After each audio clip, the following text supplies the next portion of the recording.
में कई मौतें, कई घर तबाह। सबसे पहले पाक अधिकृत कश्मीर की वो तस्वीर आपको दिखाएंगे जहां पर अभी भी इस ढलते सूरज के साथ ही पाकिस्तान जो है वो अपने आक्रमण की शुरुआत कर चुका है।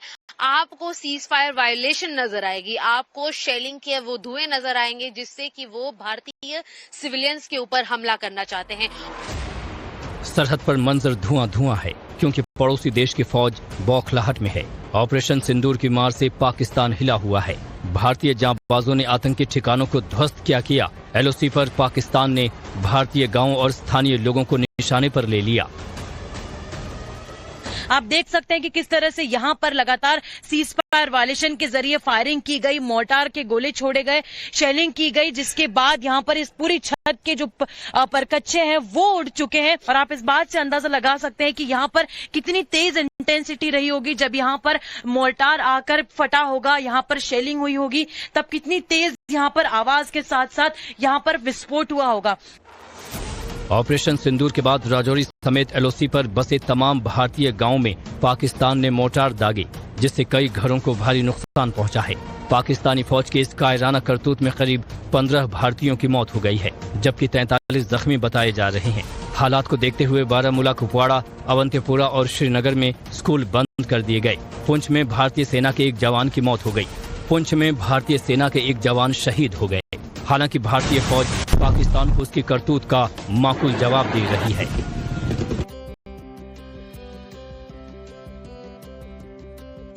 और पाकिस्तान की नापाक हरकतें जारी है। पाकिस्तानी गोलीबारी में लांस नायक दिनेश कुमार शहीद हो गए हैं, जो कि हरियाणा के पलवल के रहने वाले थे। बॉर्डर एरिया पर उनकी तैनाती थी, जिस दौरान पाकिस्तान लगातार एलओसी का उल्लंघन कर रहा था, वो वहीं पर तैनात थे। बम आकर उनके बहुत पास में गिरता है, जिसकी वजह से 2 लोग जख्मी हो जाते हैं। अस्पताल में जब भर्ती कराया जाता है तो दिनेश ने अपनी आखिरी सांस वहां पर ली। लांस नायक के तौर पर काम कर रहे थे दिनेश और ड्यूटी पर तैनात थे। उसी वक्त पाकिस्तान के इस हमले की वजह से उनकी मौत हो गई है, शहीद हुए, वो शहादत मिली।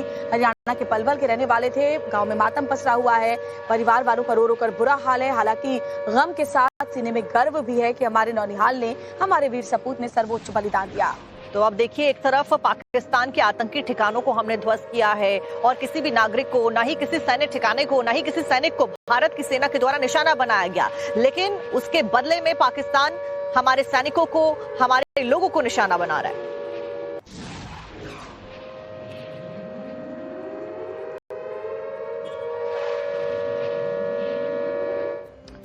और इस सब के बीच में ऑपरेशन सिंदूर के बाद में आज जो पहली सर्वदलीय बैठक बुलाई गई है, जिसमें जो रक्षा मंत्री राजनाथ सिंह है वो इसकी अध्यक्षता करेंगे और सभी पार्टी के जो बड़े नेता है वो मौजूद रहेंगे। राहुल गांधी भी इसमें होंगे, कांग्रेस अध्यक्ष मल्लिकार्जुन खड़गे भी होंगे। ऑल पार्टी ब्रीफिंग में ऑपरेशन सिंदूर को कैसे अंजाम दिया गया, ये सब कुछ सामने रखा जाएगा। गृह मंत्री अमित शाह की मौजूदगी भी इसमें रहेगी। ब्रीफ किया जाएगा कि कैसे ये ज्वाइंट ऑपरेशन रहा, इंडियन नेवी, इंडियन मिलिट्री और साथ साथ में इंडियन एयरफोर्स के द्वारा कैसे इसको अंजाम तक पहुंचाया गया। तो ये सर्वदलीय जो बैठक होने वाली है वो 11 बजे आज होने वाली है।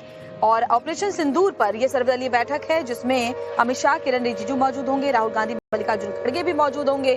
और ये बड़ी जानकारी साझा की जाएगी ऑपरेशन सिंदूर को लेकर और देश के जो ताजा हालात है, अगली स्ट्रैटेजी है, उसको लेकर भी जानकारी साझा की जाएगी।